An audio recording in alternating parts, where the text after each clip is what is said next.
Hey guys, and welcome to a sort of after Gamescom special Star Citizen news. It's going to be a mishmash of various news points and bulletins and things, really.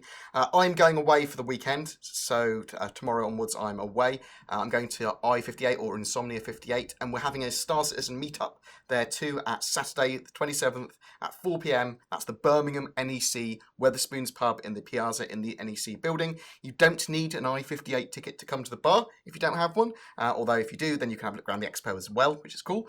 We have some devs coming down too. Check the description below for more information. It's mostly going to be what we talk about here. The interviews and stuff. I'm going to compile down some of the bullet points from the interviews from Gamescom and the presentation overview and the 3.0 demo highlights and all that sort of stuff. I also have videos on all of those, that 3.0 demo, on the overview of the presentation, on a Star Citizen assumed roadmap too. Please check those videos out. They're very informative and they'll cover stuff that I haven't talked about here. There are ship sales on until the 29th of August. It's very Explorer orientated. The new Terrapin concept sale Explorer ship is also out until then. There are also Urza Rovers, Explorer packs, big packs for like $895. If you're interested in exploring or you want to try and convert some of your current ships down into better package, have a look there, link in the description. You can also upgrade to the Carrack during this time as well using the upgrade system. Also, there's $10 off a Reliant upgrade as long as you're upgrading from an Aurora. So you can use the upgrade system there and it will automatically take off $10 from Aurora to Reliant upgrade. That should be stopping as soon as 2.5 come out. So more onto other points. Let's talk more about CitizenCon, what we're expecting to see there. First, Planets 2.0. We saw the version 1 of Planets in the 3.0 alpha demo.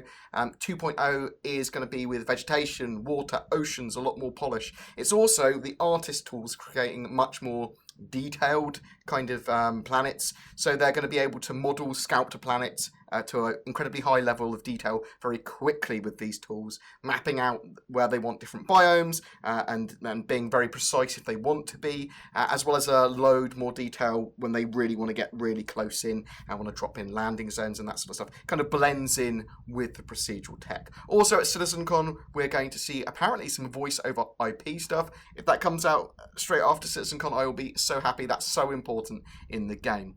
In 3.0 in general, we're going to see some of the stuff that wasn't particularly talked about very much. We're going to see more of an economy. We're going to have buying and selling. There's going to be the Job Well mission board and other missions that we'll be able to take. It's all going to be part of a multi-part mixture of generated and authored missions, some of which, like we saw, very high detail, some of which not so much. Or I say not so much, but some more like the Kovalex mission, for example. There's going to be a lot of variety in 3.0, much more than we've seen. Also, maintenance and cleaning, and age and wear and tear. Item System 2.0 is going to be a thing for 3.0 on weapons. So the Item System 2.0 is going to be finished and fully in. Characters going to age, weapons are going to need maintenance, otherwise they might misfire, that sort of stuff.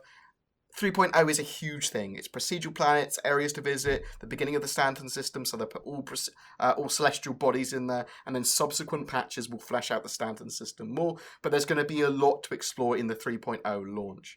After that, we're going to have patch 3.1, and that's going to be obviously later in 2017, or early 2017. That will have it's expected to have mining, search and rescue, salvage possibly, all that sort of extra game mechanics. They're going to be adding game mechanics like that from patches after 3.0. There are a few different interviews that I saw from Brian, Todd and Chris, so I'll kind of just mishmash them together with the bullet points of what was said. There's a lot of work to do on NPCs still and how they're going to navigate the world and exactly what they do in detail. They estimate they've also modified the CryEngine by at least 50%, getting it to run the way they want. The last 2 years is spent refactoring the CryEngine really to get it into a state that they really want for the game. In regards to DirectX 12 and Vulkan support, they're investigating the best options. They may go with one, they may go with both. Squadron 42 episodes are each fully fleshed out games, and they're likely to come out 2 years apart. So episode 1 was what we're getting in the end of 2016, possibly the beginning of 2017, and then episode 2 will come out 2 years after that. They're each individual AAA games. They want wormhole travel to have some form of skill and gameplay mechanics to it. They haven't started actually fully fleshing that out yet for the PU. They want it to be a bit different every time you go through a wormhole if possible, with maybe some hazards, different pathways to choose, that sort of stuff.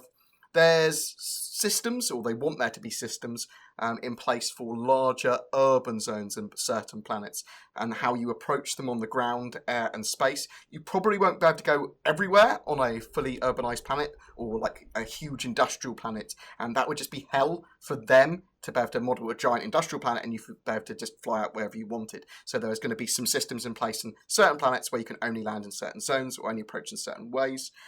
They are close with the modular system that they want to build, allowing them to easily build out truck stops, stations, cargo depots, and that sort of stuff extremely fast. Obviously helps them massively with their hero landing zones as well, but their art tile sets allow them to have great variety in the way that stations and modular kind of landing zones that they want to place. With just a few changes, 2 stations could look entirely different, even if they're modelled the same, just with the different tile sets. They want to put things into the PU, and sometimes they don't tell people what they are. They want that sense of discovery. Sometimes they're not going to spoil stuff they put into the PU. I don't know if that means there might be stuff in the PU in 2.5 that I'm not aware of yet. That would be awesome if there's some cool stuff hanging around in the yellow asteroid field. They're also deciding now, and this is a big thing, how expensive ships and items and weapons should be in the game with in regards to UEC. It's hugely important. There will be, in real life, for example, there's a huge scale difference between items to weapons to ships to carriers. In real life, getting an aircraft carrier is quite expensive compared to buying a pistol. And they want it to be challenging and fun at all levels. But the prices for game packages and stuff and ships that have been pledged, they're significantly lower compared to how much it would cost for in-game credits. Expect more disparity in the game and earning a capital ship. That's going to take a lot of work. The bigger ships, they're going to cost a lot of UEC. But the idea is that as you build up UEC, get more and more ships, get larger ships, you're going to be able to earn money quicker by taking on more missions, harder missions. And the idea that for capital ships anyway is that orgs would save up for a big ship together. Also, upkeep is going to be a thing too. These big ships are going to cost you money to upkeep. It's all being balanced now, all this jazz. It's a work in progress. They're working out progression, money and ships and how that will all splice together. The Constellation, for example, could cost a lot more in-game with just credits than it currently sells for in the Pledge Store. So just a brief example of that. Also PvP, a large amount of interaction that you have is going to be with NPCs anyway. AI will be actively battling AI regardless of player actions as well. They want some space to be relatively secured, where attacking someone illegally will have severe repercussions and will get like the police on you or get you taken down pretty quickly. Conversely, they want some areas where you can just do PvP kind of unabided with people just you won't even get a criminal rating. And then some areas where it will be kind of slightly monitored. People would know that you'd committed a crime, but there wouldn't be that much of a repercussion. A lot of work has been done now. They're moving from the kind of R&D phase and the testing phase much more into the content stage now. We're going to see a lot more content a lot quicker. In regards to systems after Stanton, so after the system we've got in the current mini PU, they're going to try and do the proximate systems first, is the idea. There was a mention of Terra there as being an important system that they want to get fleshed out as well. If you were to travel across a system in Quantum Drive, it would take you between 20 and 40 minutes.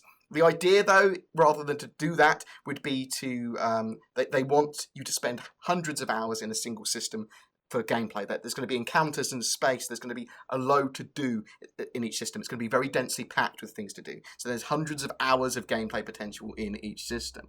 And now they're looking to get as many players as they possibly can into each instance rather than trying to separate them as much as possible. They want to get as many players in each instance as possible. 2.6 will not include Satterball. That will come later. It will come eventually, but not straight away. Chris wants you eventually to be able to pick up an object on a planet and then fly it basically to another planet and put it on a table, and then for it to be there. Everything's going to feel incredibly detailed. And longevity-wise for the game, they're looking for a 10-year or more kind of lifespan of the game. They're going to keep updating the engine, keep updating the visuals. Chris talked about that you could eventually be a farmer on a planet. They want to be able to do that sort of crazy stuff in the future where you can kind of be anything you want in the verse.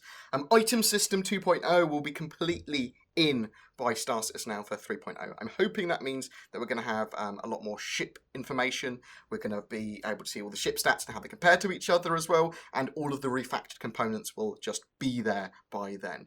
They also want to move away from hangar-ready ships, as it were, because it's so easy for them now to get ships flight-ready from when they're in a hangar-ready state. They can just make them flight-ready, so they're going to be moving on to that. And with that in mind, in 2.5, obviously we're going to be having the Reliant Core and the Argo flight-ready. In 2.6, it will be the Vanguard Hoplite dropship, which is in Squadron 42, which I didn't know about until the presentation, and the Drake Herald will be flyable. And in 3.0, the Dragonfly and the Urza Rover will be drivable, flyable. I'm not sure if you're going to be able to fly the rover, seeing it's a ground vehicle. Other ships that I know that will be coming really soon, possibly with 3.0, would be the Caterpillar and the Constellation Aquila. I know they're working on those pretty hard at the moment. And then I believe they're moving on to work on the Carrack straight after that. And that's basically it for the Star Citizen news. Until Tuesday, I'll do a big recap of what happened on the weekend and the ATV episode that I will have missed as I get back. Please don't forget to like and subscribe. It genuinely does help me. There's also a chance to win a Drake Dragonfly. All you've got to do is comment on any of my Star Citizen videos during the month of August. I think next month we're considering doing a choice of Drake Dragonfly or one of the budget PC builds that I do. Something like that. So we'll talk about that next month. But yeah, I'm going to I-58. I hope to see you there if you're around. I'll try and stay in touch with people on social media as well, saying hi. But I'm basically going to be on holiday having a few drinks. So that should be pretty cool. Yeah, thanks for watching, guys, and I'll see you in the verse.